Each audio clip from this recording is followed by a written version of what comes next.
Another science experiment going on. One of the common myths that gets circulated around the gun shop is that shooting in the rain doesn't have any impact on the bullet, right? A lot of times it's, well, the shock wave in front of the bullet clears the way. Rain, even if it does touch the bullet, rain never touches the bullet. Even if it does touch a bullet, has no impact. So what we've got is a simulated rainstorm. Correct. And then a whole bunch of really smart looking stuff. So what is this going to do?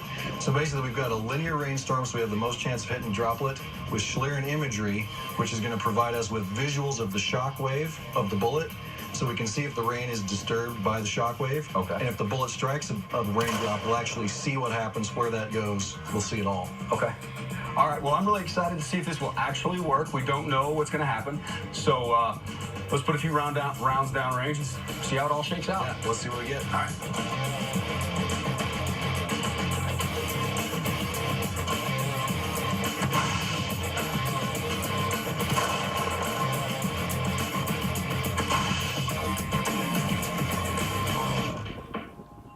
All right, David, we've got some fascinating footage of what we know now is our bullet colliding with a raindrop. So let's check it out. What do we got? First off, you got the bullet entering your line of sight there. Right. It says straight for that raindrop. Right, so it looks like the raindrop's a little bit above, so it's going to hit on the top half of the bullet. If you look super close, you can just see the shock wave for the bullet is still nice and tight, and impact is imminent. Very much. So next frame, you can see that the raindrop actually went straight through the shock wave without anything, and then contacted the bullet itself. Contact on the top half, I would anticipate this is going to start to deflect a little bit down. Right, so in the very next frame, you have the raindrop is completely destroyed, and you've actually got a shock wave coming off of that water as it's receiving energy from the bullet. Right, so we've been looking at shock waves come off the bullet. They're nice and straight and angular, and if you look, you can see one curves along here, and then it also curves along the top. So that creates some turbulence now that our bullet has to fly through. In addition to that, it's taken energy from the bullet. Okay. So we go further out, you can actually see that shock wave expanding, and you can already see the nose of the bullet is yawing down.